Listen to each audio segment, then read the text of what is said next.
mawa na cimetière à Gombe namoni misisi mo munene lidusu ezomona na mikwa na ezomona na kati. Pourquoi bokenda susu boteki après na butu bopikoli ko boye nango lisusu po boteki à côté mosusu. Ero zana ba chaussures na ba basket na yo zana saper mais suka masolo faut oye ba plan oyo prix nango. Et voilà, bonjour bonsoir partout sur l'andabiso grâce à WW Info 16.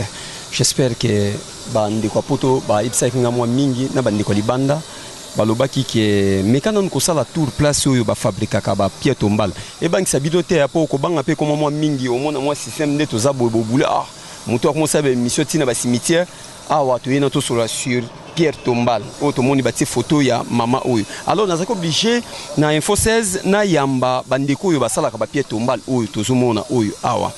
Alors ba ipsa biso neni ne sala maka parce que tozora ba problème très sérieux na bandeko poto ko tinda mbongo bosombela mama kufaki papa sombaki akufaki pied tombal mais bakosombela ye bazelu mo ba fabriquer lobi na tongo na photo kimi esalenga mawa na cimetière à Gombe namoni misisi mo munene lidusu ezomona na mikwa na ezomona na kati mais ba pied tombal biso yebi ya ba mindele umelaka mais comment ya batu muindo umelaka te yango toki obligé to yeba pena ba prix nango parce que muta poto tango otinda mbongo na yeke zwa bosombela papa kufaki bosa les pieds tombal obligé faire la original. Alors tozaki obligé to ya ma place ba fabriquer kango.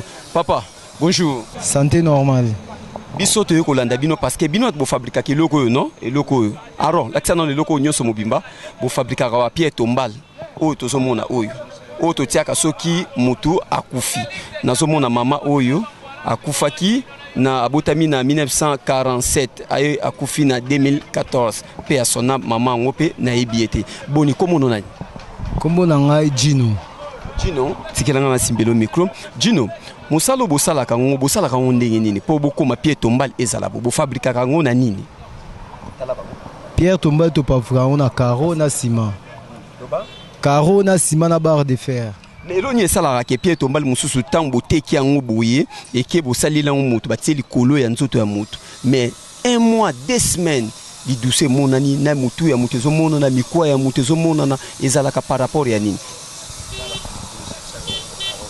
pierre tombal soki basali yango 2 mois 3 mois libulu ko momona c'est-à-dire mutu asalaki yango bien te dosage nezaki mabe il fallait ça la nebso sala ah na pierre tombal moko to sala au moins na valeur il y a 3 sacs à ciment na barre de fer na ba kaswa na so tchango au moins temps à 20 à 30 à 40 par rapport il y a suivi à cimetière pour ba pierre tombal monsieur Boukanara et ça na ba cimetière monsieur et ça na ba suivi té mais ça ba cimetière na ba suivi so ko c'est pierre tombal et ça na moins temps ya ko même 20 ans même 30 ans même 25 ans oui d'accord Gino siko ndenge za boy boye baka mulaya mutu ndenge nini nyonso za mesure moko eza standard po apo ko tia pierre tombal ba tia nanu kavo dal après bo mati pierre tombal likolo na on sait que eza standard mesure nyonso o ya kavo to kuta ya cimetière nyonso to poser pierre tombal. OK d'accord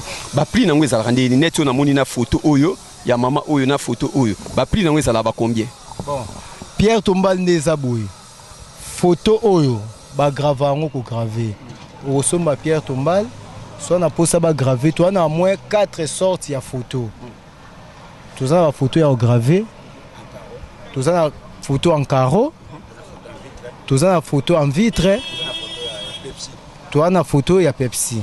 OK d'accord Gino sikoyo loba mo muke parce que au monde loko esala rapasi na bato balanda biso na libanda na ebike esalimba mo magichi buyi pasi komona boye magichi buyi mama na Jessie na Jennifer esalié pasi papi le roi formé la suka carte limitée na Maroc esalié pasi Laurent Kabouy ko esalié pasi bato nyoso bazolanda biso boye elo oni esala rake kaka bino mo boteki pied tombal oyo kaka bino lisusu na butu boke ko buka yango bosusu bakaro bozongisa yango susu na compagnie na bino po bo fabriquer botela mutu mususu parce que ezana ba cimetière mingi bazali au mona mutazala ki aba luka ndeko na ye mais ndeko bakundaki yawa mais pas même 6 mois abunga pourquoi bokenda susu boteki après na butu bopikoli ko boye nango susu po boteki à côté mususu pierre tombal ndeza so ba poser na cimetière et ça impossible balongolango baya nango so eza impossible libulu soki ebungaka eza mabulu oyo na ba posa pierre tombal te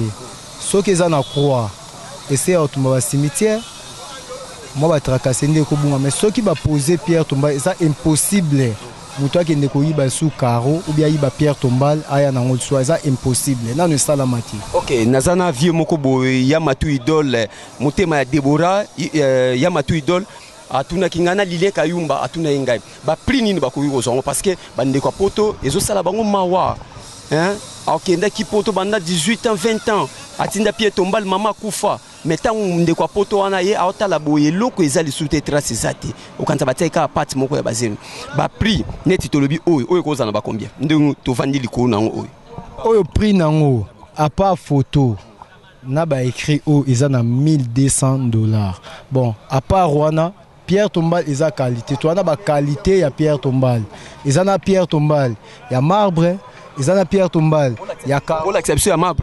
Oui, na ko la net oyo pesa marbre mais oyo eza $1200 mais zape na oyo eza $2000 ezape wa $1500 ezape na oyo ya granito oyo eza $800 ezape na oyo ya caro oyo ya $700 eza ce par rapport ya choix na capacité nonde ou ça choix na yo d'accord to déplacement muke to tala pisu belema mususu et voilà Dino soto déplacer poto e ba pierre tombale oyo po parce que faut total ba prix nango po mutaye ba ilo nini ya mbongo ya zanango po ezande mona bilamba omoni batu ba préférer mingi ya koti magasin zo somba bilamba cher mais plan o babosa na kaon babosa na ka ki bomba ka déjà era ngoyo eloko ezanga ka teso muta kufi ero zana ba chaussures na ba basket na yo zana saper mais suka masolo faut oye ba plan oyo prix nango ya on a zaki obligé faut na pesa bino prix nango naibike esali plaisir place nono kanika place azali boni sango ya tonton avundu oyo azolanda biso na mboka Angola.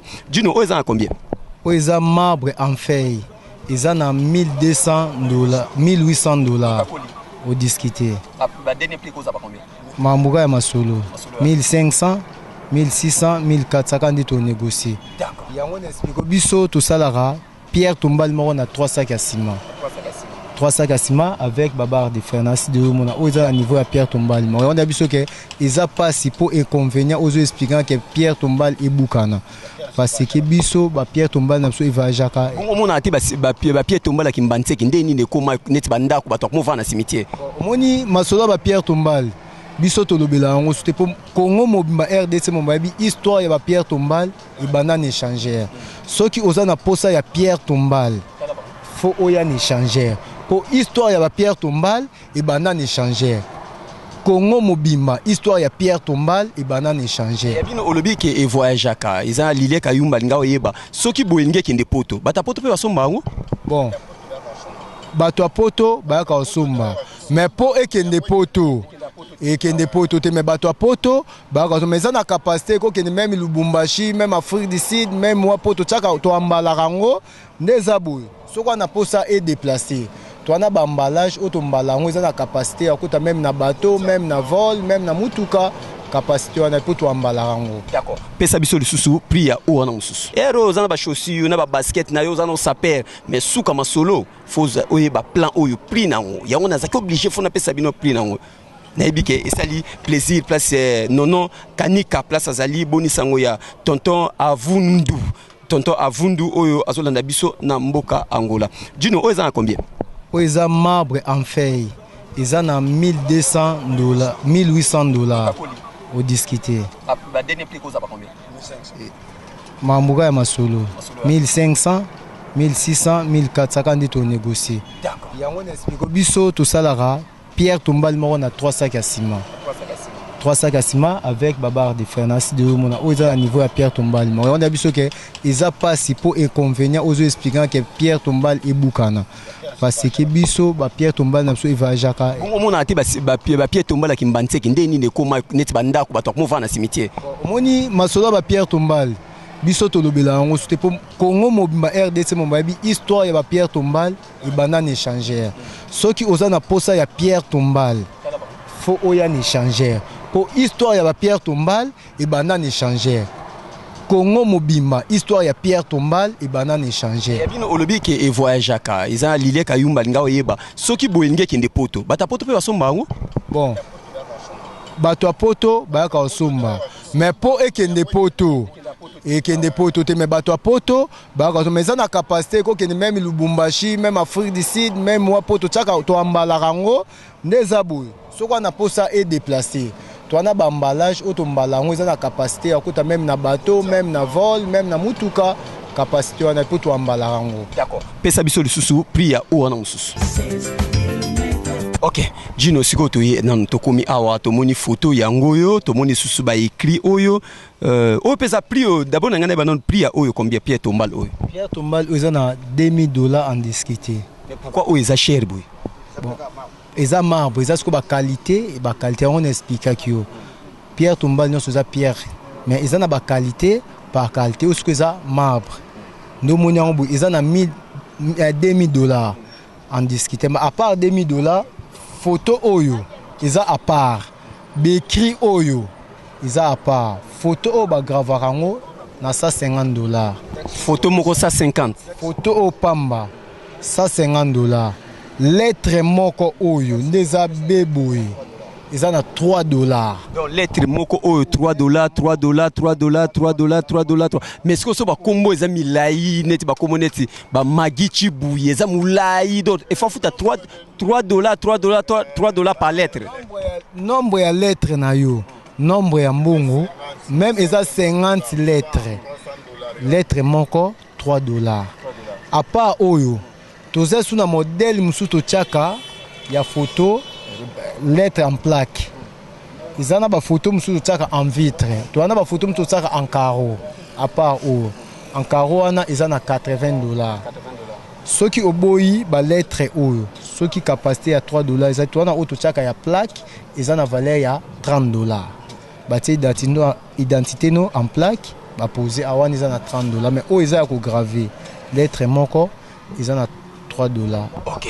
Gino, sikoyo bandeko bazotala biso na mikili ya poto nayebi ke sali bango pasi komona émission ya boisala maka mingi te toza trop musique trop politique trop problème donc komona bi koyeba ba prix ya boisa nemo mutazo kota maison Sara pour que nous yeba ke mikolo yo ba plan ni ezobeta manazara ba plan ni ezolata ma mikolo biso to nito to découvrir ba prix oyo pesi biso nyos soki mutu moko boye parce que omoni bata poto balinga kali susute mingi ko travailler na bandeko na bango po ba aventure leki so mutu mo poto nga bengo na téléphone na bi famille nga ba koyaka ko récupérer marque wana alinga traiter mbala moko na yo numéro ni na téléphone oyo akoki kozwa yo po sala commande ya Pierre Tombal ya ndeko na ye ya papa ya leki ya mama mutu nyos numéro za momoni biso apa ba Pierre Tombal toza ba staff complet mutpe akoki kozana posa basa ele piscine mutpa kozana posa basa ele staff toza ba staff à part Pierre Tombal toza ba caleraire.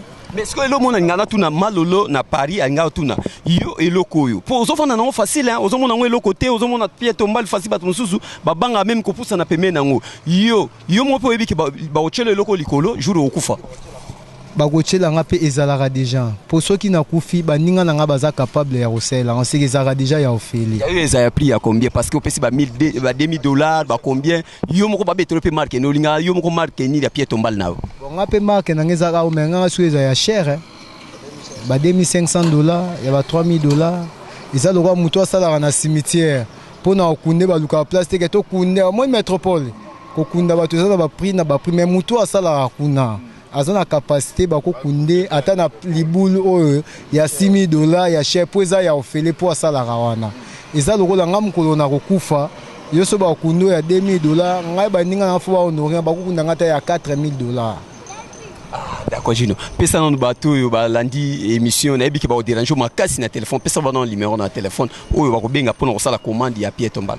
Bon avant na pesa numéro faut na honorer na mutu oyo nga na sala na ipa na ye awa parce que maître na ngaya mukolo place okosha numéro na ngeza 09 98 32 71 84 09 98 32 71 84 c'est-à-dire mutu nyonso oazolanda oaza na posa ya Pierre Tombal oaza na posa lopango na ebonga na staff waza na posa parler na ye ekoma danger akozwa numéro wana abengi staff nyonso oya lingi to salila.